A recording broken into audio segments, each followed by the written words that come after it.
Olá meus amigos, olá minhas amigas, hoje o nosso Chega Mais Perto é especial sobre o Pelé e um pouco da sua vida e também algumas lições importantes que nós podemos tirar para cada um de nós. Eu peço a você a sua atenção para a gente fazer então aqui essa reflexão. Logo de início eu quero expressar aqui nossos profundos sentimentos a toda a família, nossos pêsames a toda a família e dizer a todos os familiares que nós estamos orando por vocês, para que a paz do Senhor esteja no coração de cada membro da família de Edson Arantes do Nascimento, o Pelé. Eu vou começar esse vídeo lendo aqui, eu tenho aqui o meu computador, lendo um pouco da história dele. A história é muito longa, a história é brilhante, mas eu vou apenas fazer uma leitura resumida da história do Pelé. Eu peço licença então para olhar para cá, para fazer essa rápida e importante leitura.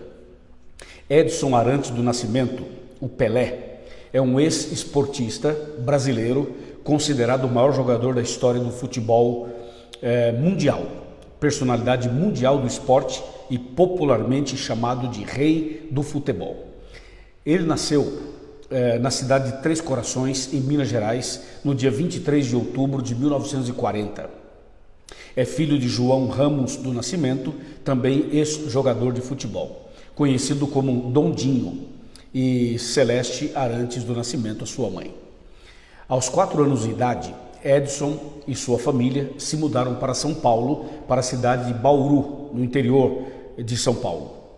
Nessa época, ele era chamado de Dico, e a família chamava ele de Dico, e de Edson pelos amigos. Influenciado pelo pai, Dico sempre foi fã de futebol e logo começou a fazer parte dos times de garotos que jogavam nas ruas de Bauru. Ele gostava de atuar no gol, inspirado no goleiro José Lino da Conceição Faustino, o Bilé, que era amigo de time de seu pai, o Vasco de São Lourenço, em Minas Gerais. Como Edson não conseguia pronunciar o nome de Bilé corretamente durante os jogos, com os amigos, ele falava algo semelhante como segura Pilé. Assim Edson falava o nome do outro jogador, que era Bilé, ele falava Pilé.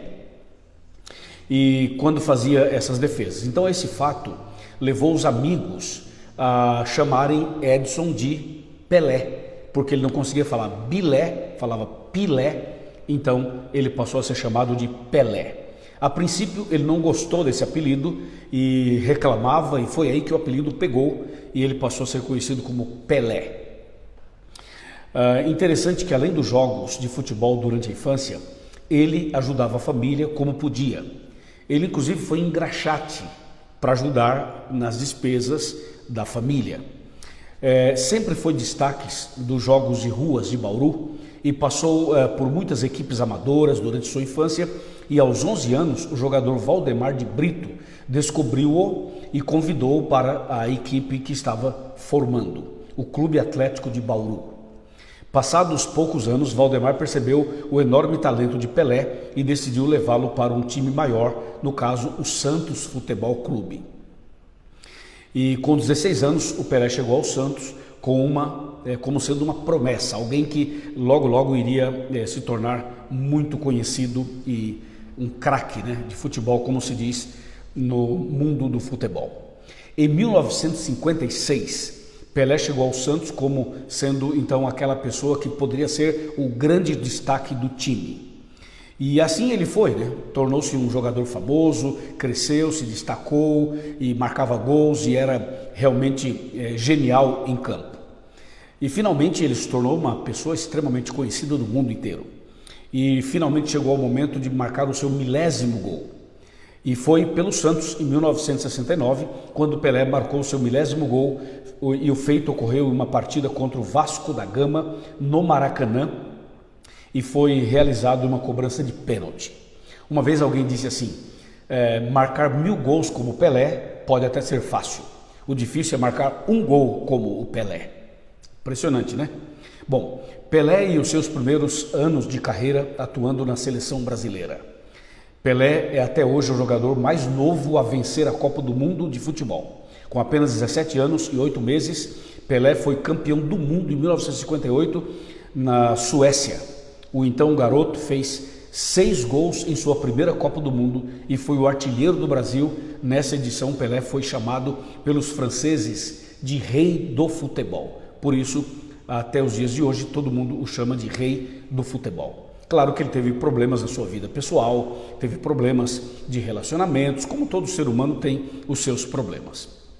Algumas curiosidades. Pelé é formado em educação física, era formado em educação física pela Universidade Metropolitana de Santos. Ele ingressou na universidade em 1970, quando já era considerado o melhor jogador do mundo. O curso foi o primeiro da área com licenciatura no Brasil. Outra coisa que chamou muita atenção é que Pelé, jogando pelo Santos, pararam uma guerra, a Guerra de Biafra. É uma história muito conhecida e depois vocês podem pesquisar sobre isso. Alguns números interessantes e títulos e conquistas. Pelé foi o mais jovem artilheiro do Campeonato Paulista em 1957. O mais jovem campeão mundial em 1958. O mais jovem bicampeão mundial em 1962. O maior artilheiro da seleção brasileira masculina com 95 gols. O maior artilheiro do futebol profissional com 1.281 gols. E ele jogou e conquistou 3 Copas do Mundo, de 1958, 1962 e 1970. Bom, eu gastei esse tempo aqui lendo para você um pouco da história de Pelé. E você sabe que ontem, dia 29, Pelé então faleceu. E aí o Brasil inteiro está fazendo reflexões, falando da história dele e tudo. E nós sabemos que perder uma pessoa é muito difícil, e quando uma pessoa é muito querida, se torna ainda muito mais difícil. Mas eu queria chamar a sua atenção para um detalhe muito importante. O Pelé não foi o que foi por acaso. Ele era dedicado, ele era uma pessoa focada, ele era uma pessoa que tinha uma meta clara, tinha um objetivo claro, e ele se dedicava totalmente à sua profissão. Por isso ele foi o melhor do futebol. E aqui fica uma lição para nós. Nós devemos ser o melhor naquilo que nós fazemos. No nosso caso, somos cristãos e como cristãos devemos ser os melhores cristãos. Por quê? Porque Jesus Cristo é o nosso modelo. Jesus Cristo é o Rei dos Reis e o Senhor dos Senhores. É o nosso Salvador e nele nos inspiramos. Ele é o nosso modelo por excelência. E nós devemos sempre buscar o nosso melhor como servos de Deus, como seguidores de Cristo. Aqui, por exemplo, em Tiago 4,14, nós temos um texto muito contundente, muito forte, que fala assim: vocês não sabem o que sucederá amanhã. O que é a vossa vida? Sois apenas como a neblina que aparece por um instante e logo se dissipa. Então você vê, todos nós estamos sujeitos à morte, seja uma pessoa anônima ou famosa, uma pessoa rica ou pobre, uma pessoa cristã ou muçulmana, budista ou espírita, judeu, judia ou agnóstica. Ou seja, todo ser humano um dia virá a óbito, como aconteceu com Edson Arantes do Nascimento, que viveu um pouco mais de 80 anos. Veja que o texto fala que nós não sabemos o que sucederá amanhã.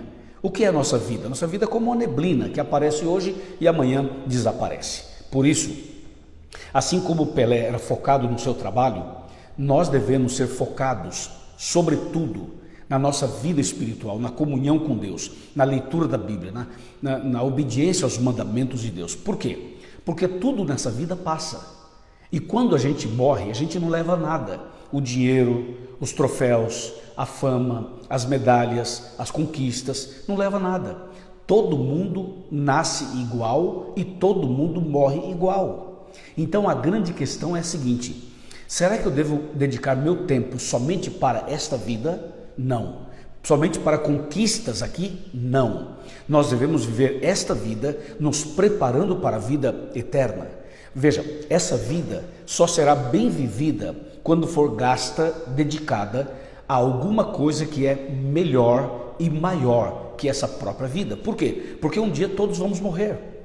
E depois que a pessoa morre, ficam as memórias, o exemplo, fica tudo isso. Mas o fato é que a pessoa um dia vai morrer. E tem um detalhe importante: quando a pessoa morre, ali define a eternidade dela. Ou seja, quando a pessoa vai a óbito, ou ela morre salva ou ela morre perdida. Nós não podemos definir quem morre salvo, quem morre perdido. Só Deus sabe, só Deus pode fazer o juízo sobre isso. Mas o fato é que enquanto estamos vivos, temos que aproveitar esta oportunidade para buscar mais a Deus, servir mais a Deus, nos dedicar mais a Deus. Ora, se os atletas se dedicam tanto aos seus esportes, se os atletas, muitas vezes eles se fecham, se concentram e muitas vezes não comem isso, não comem aquilo, não frequentam certos lugares, não fazem certas coisas porque precisam ter um melhor rendimento, um melhor preparo para um campeonato, para uma disputa, para alguma coisa. Se esses atletas levam tão a sério a conquista por uma medalha de ouro, ou de prata, ou de bronze, ou um troféu, ou uma copa, quanto mais nós devemos nos dedicar ainda mais, na comunhão com Deus, porque o que nós estamos esperando é muito mais do que uma coroa, uma medalha, um troféu. O que nós estamos esperando é a vida eterna. Veja, o Apocalipse fala muito sobre isso, e eu quero ler apenas um versículo relacionado a isso. Está aqui em Apocalipse capítulo 2, verso 10, que fala assim: não temas as coisas que tens de sofrer, eis que o diabo está para lançar em prisão alguns dentre vós, para serem postos à prova, e tereis uma tribulação de 10 dias, sê fiel até a morte, e dar-te-ei a coroa da vida. Ou seja, o que Deus tem para você é a coroa da vida eterna, ou seja, a vida eterna, entendeu? Ou seja, quem morre em Cristo, um dia vai ressuscitar na volta de Cristo e terá vida eterna. E quem morre perdido vai ressuscitar somente depois dos 1000 anos para a condenação eterna. Então a grande questão é, você e eu estamos preparados? Você e eu estamos nos preparando? Então esse é o momento de reflexão. É importante que a gente se inspire em pessoas que fizeram coisas extraordinárias, mas acima de tudo que nós tenhamos Jesus Cristo como nosso modelo, como nosso exemplo, como nosso guia, como aquele que nós devemos imitar. O próprio Cristo foi claro ao dizer que nós devemos ser imitadores dele. O apóstolo Paulo falou: sejam meus imitadores como eu sou imitador de Cristo. E foi Jesus quem disse: eu sou o caminho e a verdade e a vida. Ninguém vem ao Pai senão por mim. Entendeu? Então hoje é um momento de reflexão, para que a gente possa tomar uma decisão, para que a gente possa melhorar, para que a gente possa crescer, para que a gente possa nascer de novo, para que cada um de nós possamos nos preparar para a breve volta de Cristo Jesus. Lembrando o texto de Tiago 4,14, você não sabe o que acontecerá amanhã. O que é a sua vida? Você é apenas uma neblina que aparece por um instante e logo desaparece. Que Deus abençoe você, que Deus abençoe a mim, que Deus abençoe cada um de nós. Não perca tempo, não perca nem um minuto mais. Comece agora a estudar a Bíblia, a orar mais, a ir para a igreja, a nascer de novo, a se preparar para o batismo. Comece agora a se preparar, não para um campeonato, não para uma disputa. Comece agora a se preparar para a volta de Cristo e para a vida eterna. Amém? Que Deus te abençoe. Eu quero me preparar. E você, também quer se preparar? Levante a sua mão e diga: eu quero me preparar. Eu aceito me preparar. Eu quero me preparar para a vida eterna. Entendeu? Você pode não ter as conquistas aqui na terra, materialmente falando. Você pode não ter dinheiro. Você pode não ter fama. Você pode não ter troféus. Você pode não ter medalhas.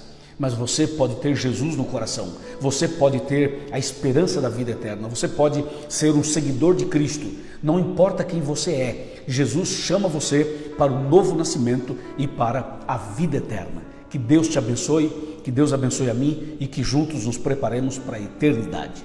Vamos orar. Pai querido, obrigado pela mensagem de hoje, obrigado por saber que o Senhor nos ama, o Senhor morreu na cruz por nós, ressuscitou por nós, e em breve voltará para nos buscar. Senhor, nesse momento eu quero rogar uma bênção especial para a família do Pelé, que o Senhor cuide da família e que a salvação esteja ali, em cada membro da família. E sobretudo, que o Senhor abençoe essa pessoa que ora comigo, para que ela possa se dedicar ainda mais, não para um esporte, mas sobretudo se dedicar na vida espiritual, na comunhão, na obediência, imitando a Cristo, seguindo a Cristo, para ir para o céu naquele grande dia. Entregamos-nos em tuas mãos, em nome de Jesus. Amém. Amém. Deus te abençoe. procure uma igreja adventista do sétimo dia e procure o pastor da igreja, procure a liderança, estude mais a Bíblia e prepare-se para esse grande dia da volta de Cristo. Curta o vídeo se você gostou, envia para um amigo se você gostou e faça os seus comentários também. Não esqueça de se inscrever em nosso canal. Deus te abençoe, fica na paz e até o próximo vídeo, se Deus quiser. Amém.